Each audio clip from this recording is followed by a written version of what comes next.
Three, two, one. So, back to the technology show.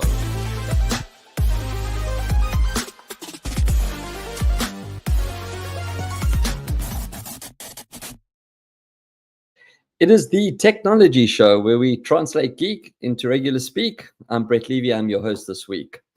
Well, we've got terrible weather here at the start of daylight saving. It's more like rain day saving.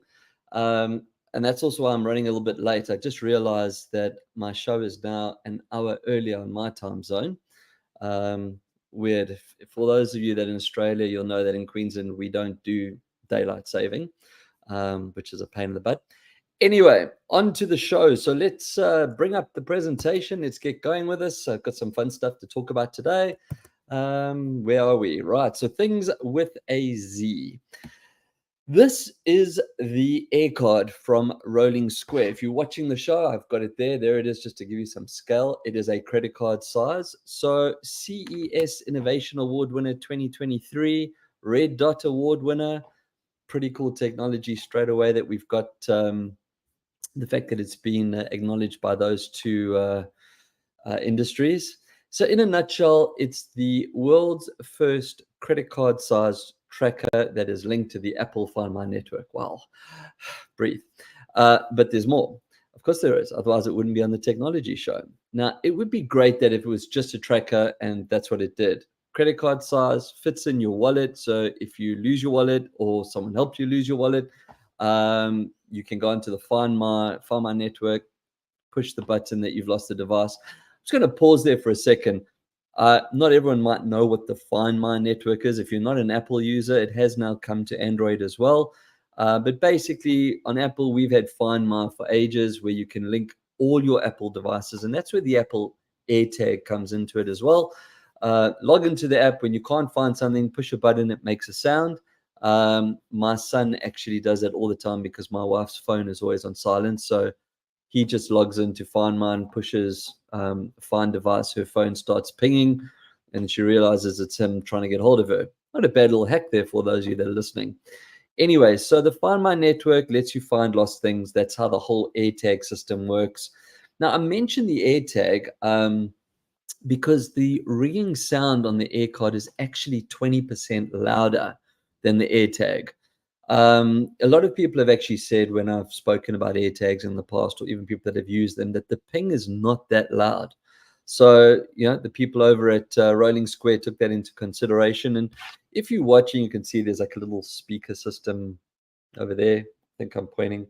So it does ring louder.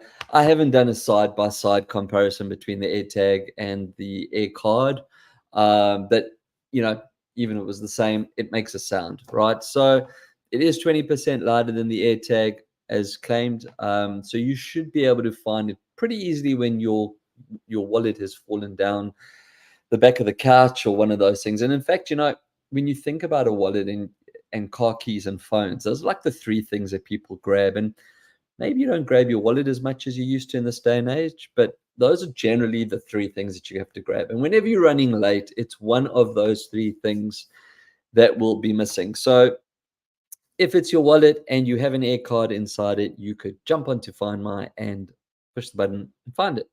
Now, this is the thing that is really cool. I said to you at the beginning, if it was just a tracker, so be it.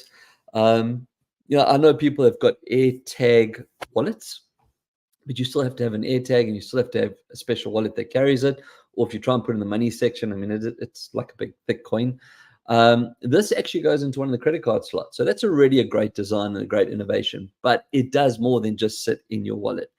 It is a business card as well, and actually a lot more. I think let's use the terminology digital ID. So I've got a screen if you're watching, and that's actually my digital ID that's come up there. No, I'm not sharing any information with you that's going to give you secret pins to anything of mine. But basically, when you set up the air card, you log onto the website and you can add all the different things. Now, I said, if you're watching the show, you'll see the screenshot. If you're not, I'll talk you through it. I've got 1, 2, 3, 4, 5, 6, 7, 8 links by the looks of things on my air card digital ID. from simple as add to contacts. So if we scan, and I'll tell you how that works now. Well, let's actually talk about that now, right? So it has NFC on the one side and a QR code on the other side. Some people are still a bit weird about taking an NFC tap. I don't know, they think you're skimming data, and not think that it is possible to do so. But everyone's quite comfortable with a QR code. So the way it works is you scan the QR code or tap the NFC. It will open up what you're seeing on the screen, which I said I've got 8 different links from add to contacts, which is obvious. Call me, you push the button, it'll bring up a call action. Send me an email, check out my LinkedIn profile, go to my company website, set up a meeting with me. I've linked my Calendly meeting link. Visit my Twitter page, and I've even got a bio website set up there as well. So it, as I said, probably a lot more than a business card, which is generally a phone number and email. It is a form of a digital ID. So now it's actually something that's in your wallet that's actually useful. Now, I know people say, oh, your credit card's useful. My credit card's never in my wallet. It's always being borrowed and used by someone else. Anyway, so back to the Air card. If you think about all these different services that can now be linked to this as well. So 1, you've got the tracker. 2, you've got the digital ID. But I think the really big thing about this as well for me is that there are no additional fees. Now, I stress this because there are other digital cards out there. I've actually reviewed one in the past, quite a few years ago. I was very excited about my digital card. The problem is that I went through the effort of setting it up. It came as a physical plastic card. It didn't have a tracker, but had my company logo on. It was pretty cool and had a QR code for you to scan. It didn't have NFC in those days, or maybe it did. Actually, I think it did. And the big but was you set all this up, and then all of a sudden you now got to start paying a few dollars a month to keep this live. I just thought that was a bit of a kick in the teeth. So I'm hoping that Rolling Square doesn't go down that road as well as time rolls out. That was a terrible pun, sorry. But basically, at this present moment in time, you purchase the Air card, you set it up, super easy to do. It's just a link, add in your data, add in your links to all your digital profiles. And I've been using this for probably a good 2-3 months now. Yes, I know I should have done the review ages ago. I'm sorry, but I have a good excuse. We had a very big Google fest of lots of yummy toys that you would have seen over the shows.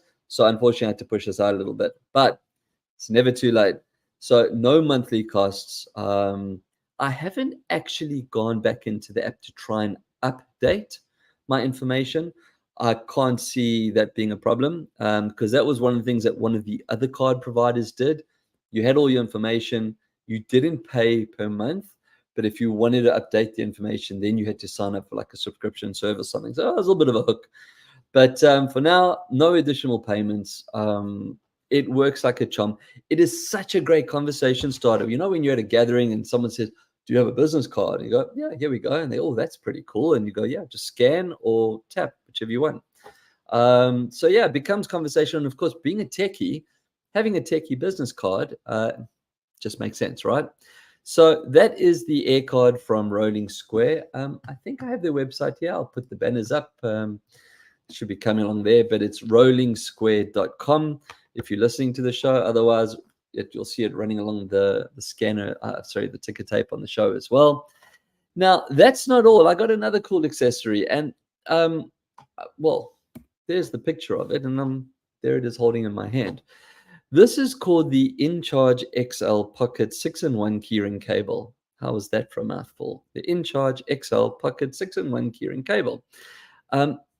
It's kind of one of those things that you don't need until you have one, and then you don't know what you did before having one. And that seems to be how a lot of my tech goes for me. I mean, even like the Air card. How did I just get by with just a boring old paper business card, right?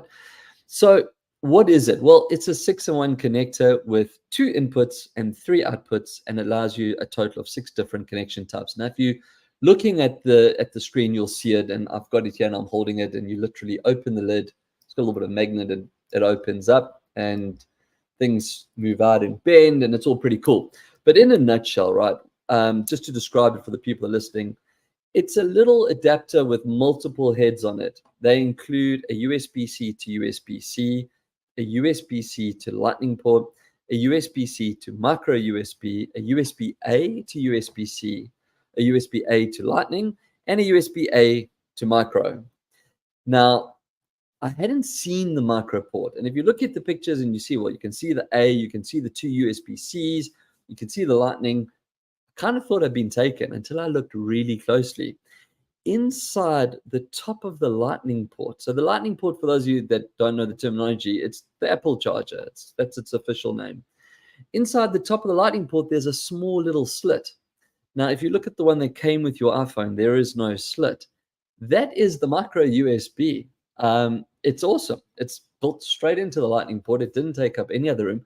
I have personally never ever seen another device or another cable that has that. I'm not saying there aren't any, but I haven't ever seen one. So straight away, I geeked out about that. I thought that was super cool. But then when it's folded over and connected, and it's got like a little protecting lid that holds it together, but there's also a bit of magnetism, you can actually put your keys in there. So this is not one of those things that you're just going to carry around for the sake of carrying it around. You put your car keys or your house keys there as well. It goes with you. And why do you need it? Well, let's say you're running on a battery power. There's a USB-A wall. You just plug it in, or even your cigarette lighter charger. The micro USB, I've actually used quite a lot. I have a running headlight that uses micro USB. And if I'm in the car and I haven't charged up, that I can now use this, and I can plug it into my USB-A and go to to micro. God, I'm going to be talking about USBs for ages. The bottom line is, it's just one of those cool things that, and you know, I think as an Apple user, I'm so used to carrying cables around, because with Apple, you've always got to have adapters. Up until recently, when all the MacBooks were all now in USB-C, there was always a bloody adapter for something. You had to have an adapter to adapt this to that to that. Now there it all is. There's the ability. Oh, that's the other thing. Sorry, it is 100 watt rated. Now, what that means is that if you have a fast charger, you could charge up to 100 watts as well. I have spoken about this on previous shows, that if you buy a 35 watt charger, but your cable doesn't support the speed, you're never going to get fast charging, and vice versa. If you've got a cable that supports it, but not the charging head, it's not going to do it. So the cable is rated for 100 watts, which means that if you are using any of the available 37, 45, even 65 watt chargers out there, you will be able to run at the maximum that your device can take. So that's another big plus. But then also sharing. A lot of the Android phones allow you to share your battery with someone else. Again, why you would want to give away precious battery life, I don't know. But let's say you do, because you're a nice guy. You'd be able to use this little device. You want to connect data, or you've got an external drive that you want to connect to your Mac. There it is. There's lots of reasons for having a cable like this. So again, two really super cool products from Rolling Square. There are others. These are the only two that I've played with. I do see they've now launched a new version of the AirCard. I think they call it the AirCard Pro. And the main difference from what I can see is that it actually has a rechargeable battery. This one has a 2.5-year lifespan, which is still pretty damn good. If you buy an AirTag, the battery lasts about a year, and then you have to change it. This one lasts 2.5 years. It isn't, you can't open and change it yourself. I can see all the tree huggers going, oh, it's not green. But if you look at their website, it says that they will give you up to 50% back if you send this back to them and order another one. So that's probably the cost of a battery anyway nowadays. So I love it. It goes everywhere with me. I haven't lost my wallet yet, but as I said to you, for me, it's the business card, digital ID side of things. It is a super cool product. And I'm going to say it one last time because it's just so nice to keep saying it, but let's try to get that right. The InCharge XL 6-in-1 keyring cable. Nailed it. Right. So that takes me to end of things with a Z. And that means we're on to tech news. So this is quite an interesting one. This is local. Melbourne this week, we've got PAX now. It's on. Yes, it's on this week. Damn, I wish I was in Melbourne. Well, I got the weather today, so that's fine. I feel like I'm there. So Melbourne has now done a deal with the e-scooter operators, your Lime scooters, and I don't know what they're all called. We don't have them up here on the Gold Coast. Unfortunately, we've got the stupid bicycles. But this is the interesting part, right? So to promote safe riding, I love that. To promote safe riding, we're putting in fines. It's not a way of saying we actually need to make money to pay for all the stuff that we have to pay for. But these fines are crazy, right? So new penalties have come into effect that if you ride without a helmet, and just by the way, I don't advocate riding without a helmet. If you're riding a bike or you're riding a scooter, you probably should have a helmet on. But I'm also an adult, so I should probably be allowed to decide what I want to do. But anyway, this is a technology show, not a right or wrong for wearing a helmet. But yeah, let's just listen to how these fines are going to add up. So riding without a helmet is $395. These are Australian dollars, okay? Riding on a footpath will be penalized $296. And if you're carrying a passenger, $247. So let's just stop there for a second. We're not at $1,000 if you have no helmet on a footpath with a passenger, okay? And if the passenger's not wearing a helmet, $642. So now all of a sudden we're nearly at $1,700 for doing what people have been doing for the last 2 years. So this is going to be interesting. It doesn't stop there. Riders caught riding under the influence of drugs or alcohol are subject to the same rules as a motorist. That means that they'll have their driver's license automatically suspended and have an interlock fitted to their vehicle for 6 months. Now, do we advocate for driving drunk? No. Do we advocate for driving under the influence of anything? No. But the footpath thing kind of gets me, right? You should be allowed to ride a scooter on a footpath. It's got to be less dangerous riding on a footpath as long as you don't take out pedestrians than it is for you to be on the road and getting hit by a car that's probably doing no less than 40 k's an hour. Whereas on a path, you've got pedestrians walking, and I don't think the scooters go past like 20 k's an hour. Anyway, I think this is a little bit extreme. Why is on the tech show? Well, it's scooters and they're cool, and I want to have a moan about scooters. But I think the message out there, especially now for all people that are coming down on packs, when you see these scooters all lined up nice and beautifully, waiting for you to rent them, just please, please, please be aware that you could be facing nearly 1,700 Australian dollars fines if you ride on the pavement with someone on your scooter with you and neither of you are wearing a helmet. You might as well just go and buy one for that money. I suppose you'll still get fined anyway. It doesn't matter who's you're using. Anyway, moving along. So Tesla is apparently going to reveal their robo-taxi tomorrow. Tomorrow is Thursday, the 10th of October, if you're listening to the show and you're not looking at your watch. This will be their first prototype that they've revealed since the Cybertruck, which was November 2019. So if that's anything to go by, we probably won't see the robotaxi on the road for the next 5 years, but it will be interesting to see what it looks like. The other big rumor that's circulating around that I was looking for some images to share as well and didn't really find anything convincing, is that the whole platform that the robotaxi has been built on is a smaller Tesla. I think the code name for the Tesla is Tesla 2. And that's going to be, and I'm assuming this is US dollars, right? That is purported to be a $25,000 US car or Tesla. That's quite interesting because given the smack that they've been given by all the Chinese brands like BYD, Chery, I don't know, there's quite a few of them that are coming into the market. Tesla's obviously feeling the punch. So, getting into the taxi space, that was always a plan. And I'm sure that we'll see the announcement tomorrow. And Elon being Elon will probably tell us we can have it next week, although it'll be 5 years from now. But yeah, the design, if the concept that's anything to go by, and this was something I got off, I think it was an official site actually, with the big raised doors, and it looks like it's potentially a little four-seater. I'm not sure if there's seats in the back. It looks pretty cool. It's like a little mini Cybertruck. Anyway, so that's coming out tomorrow, apparently. Kaspersky. So the pain doesn't end for Kaspersky. So they are banned from selling their software in the US, and now apparently they're winding down their operations in the UK as well.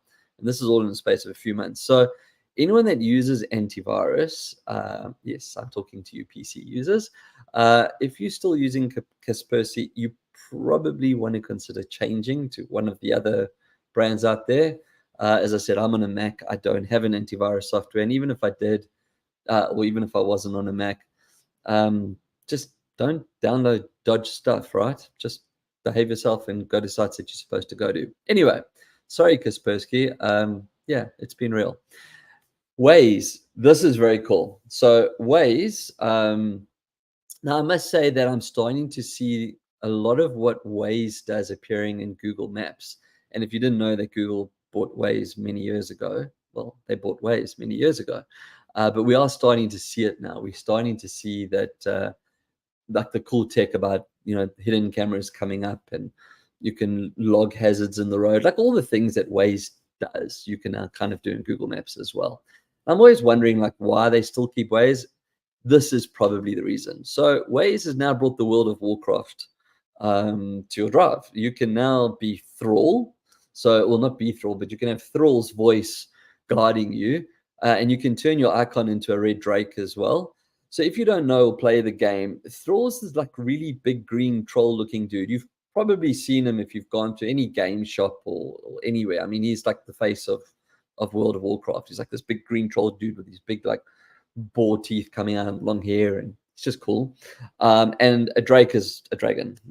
That was pretty self-obvious. But now your little car on Waze, and I used this last night, it's awesome. And he talks to you in this big Thrall voice, but your little vehicles or the little arrow, it's normally like a little blue arrow. It's now a little drake. You just go in, you change the settings. So everyone's going to go, how do you do it? How do you do it? Well, open up Waze, go to the notifications, and then you'll see a little banner that says drive with Worldcraft. You just turn it on. You can set your mood. You want to be part of the Horde, or you want to be part of the Lions, which is referencing to the World of Warcraft games. But yeah, that was just super cool, and it works. I used it last night. So that takes us to the end of tech news and into RU game. I'm just going to go Borderlands. That's it. So whether it's 1, 2, 3, upcoming 4, or the spin-off games, it just seems that every time an adaptation of a game comes out into a movie or a TV show, I and probably many others have to just pick up and go and play old games again. And it's brilliant, right? Because like if you don't have the game or you can't find the link to your game, when you buy it again, or I don't know, Amazon was really generous with Fallout. They gave you the game for free, or actually I think they gave you 3 of the games for free. Anyway, if you don't know the game, well, where have you been living? It's a first-person looter shooter, which means you're finding stuff to steal and shooting stuff.